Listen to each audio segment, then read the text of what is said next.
Depression is something I've been suffering with on and off for a very, very long time. Um, I also suffer with fibromyalgia and degenerative disc disease, which doesn't really help with my depression or anxiety or any of my other stuff.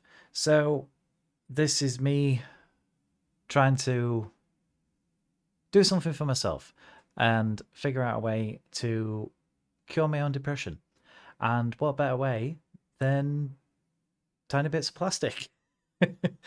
You've got big plastic, you've got little plastic, you've got spiky plastic, and most importantly, you've got green plastic. Yeah. Because as you all know, I like zombie stuff, etc., etc. But I also have a thing for pirates as well. I really, really like pirates. I think it's very daft and whatnot. So coming back into the 40k hobby, I've got to choose the freebooter rogues. So that's what I did. So I've been out and I've bought a model and I built it and I painted it and I've done this, that, and the other. I chose some orc meganobs. Yes. Oh, they really are cool guys. Very, very cool guys. And I wanted to build one of the big mech guys with the force field thingy because it just looked really interesting and its weaponry was really, really cool. So I chose him. So unpacked everything, got the sprue out, had a look at everything, and the amount of customization in this kit is very, very, very overwhelming. There's an awful, awful lot going on. So I started out building up the bodies as best I could, like so, like so, like so. There we go. Very, very nice. Very, very nice. And then I was reading the instructions, and although it wasn't that confusing, like I did notice an error, which is not fantastic. The leg there in the white section at the bottom, it says 7 and 8, and they stick together with glue. But then it says that number 7 over on the right hand side is his left foot. Huh. That's not right. But hey ho, that's just me nitpicking. And then same thing again. The picture there is 158, but the unit itself is 148. And I know it's one of them. It's like this kit has been out for a fair few years.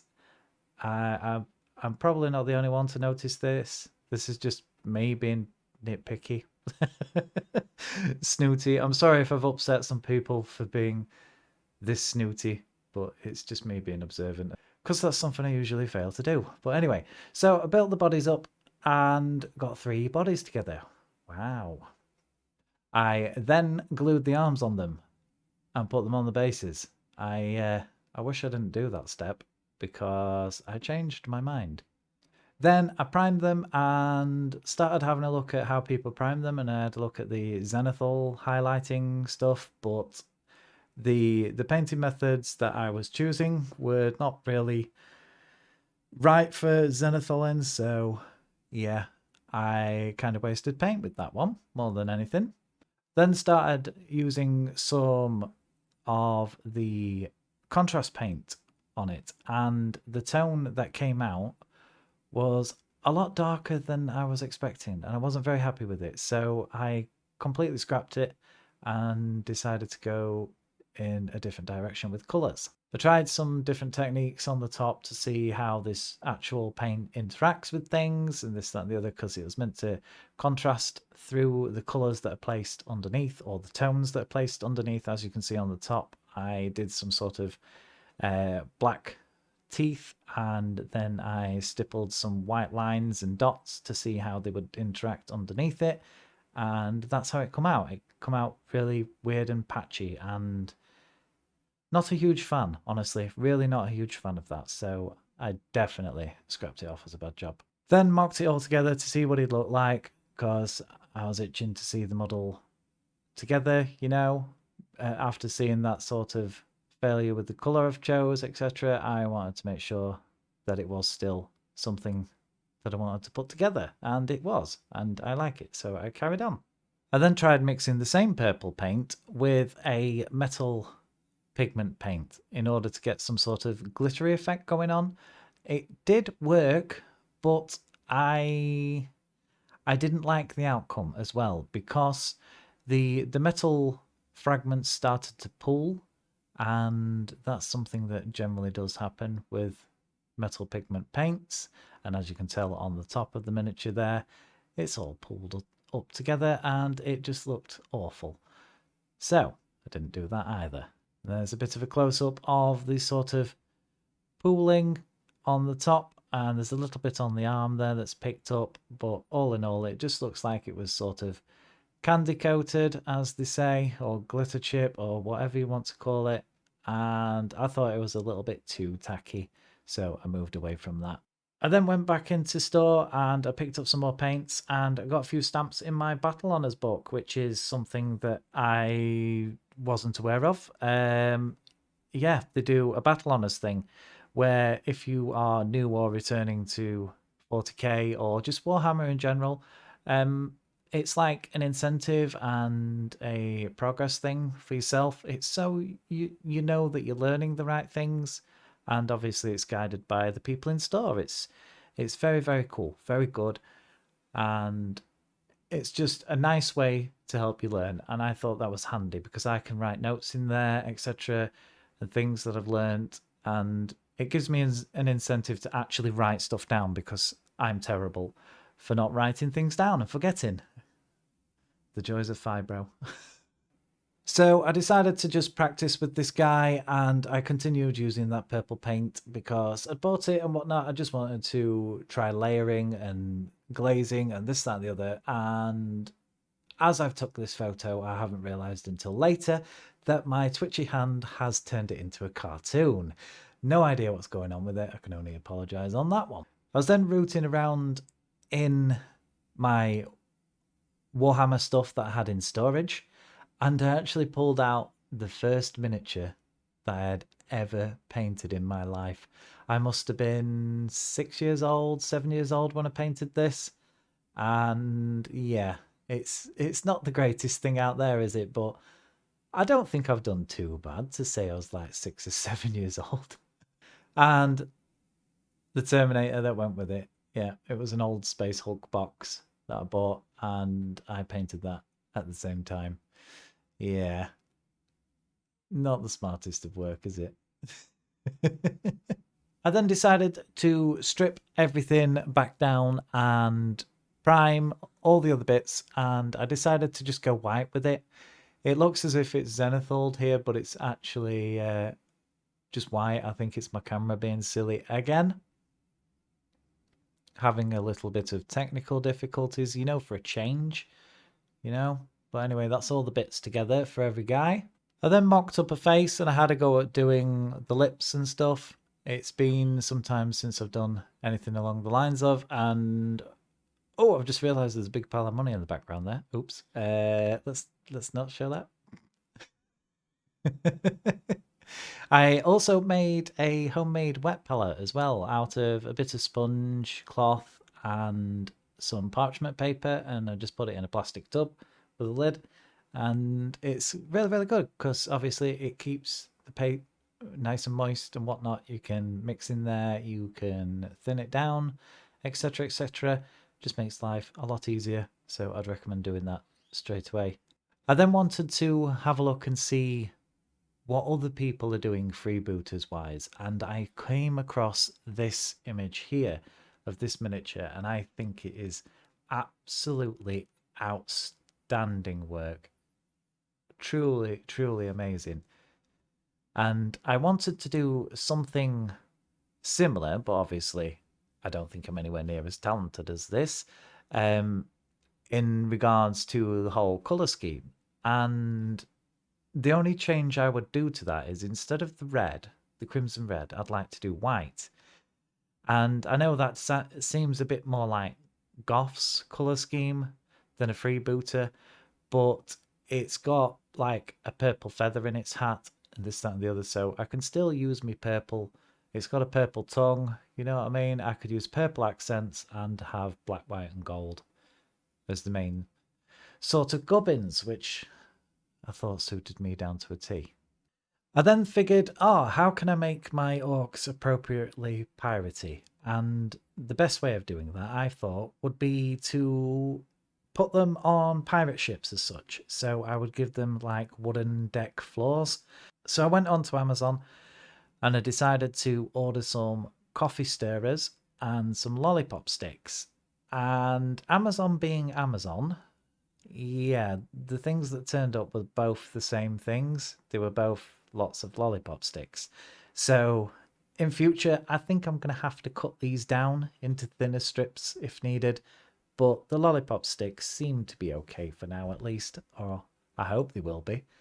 So I got my bases arranged out, the ones that I was going to use. I decided not to do the Gretchen's little one. I just did the 3 main bases for the knobs and cut up some lollipop sticks, squared the ends off and started measuring them and cutting them to shape. Got them into a somewhat circular shape and got them all glued down, which is very, very, very nice. And sadly, for some reason, my remainder of the photos on the process of that have been lost to the ether of time again.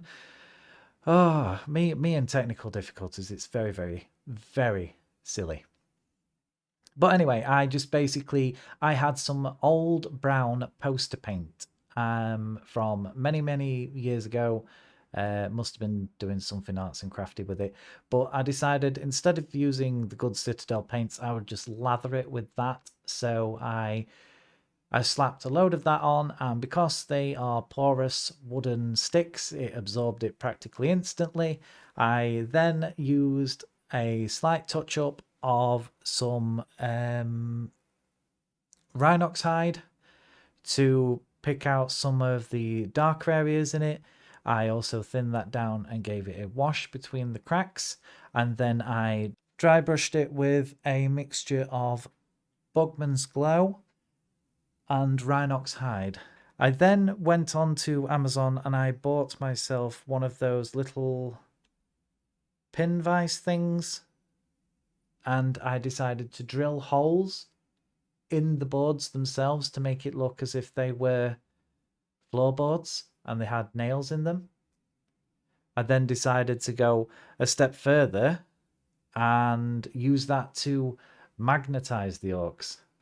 So again, back onto the Amazon, bought some magnets, appropriate size, drilled some holes and stuck the magnets in, and had some very difficult time trying to correctly align it, but all in all, it wasn't as difficult as I was expecting it to be.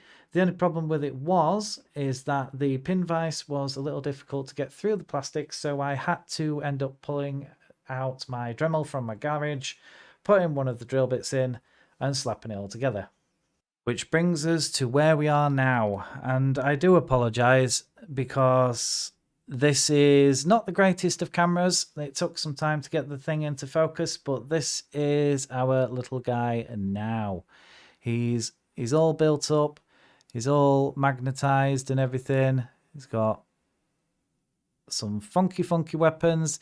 He's got a pretty decent looking eye, if we can get that into focus. I think I've done an half decent job with that. Pretty proud of it.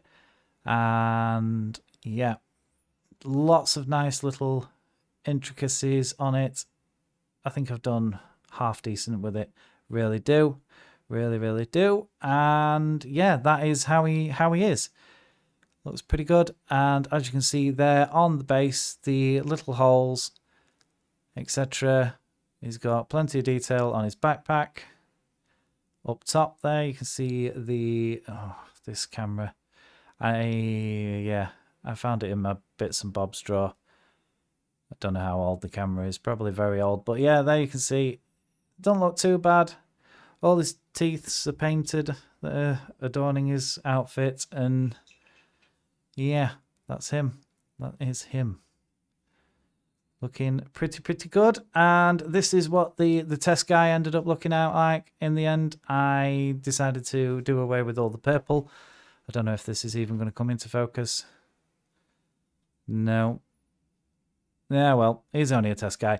But I just stuck some saws on him randomly and, yeah, lead belcher on most of the bits, picked out some of the red stuff on the wires and give him some pinstripe trousers. But yeah, those are the two guys. And hopefully now I'm going to go out and have a look at getting a better camera. I think I'm going to stick with the whole webcam thing because this could maybe work for what I want it to do.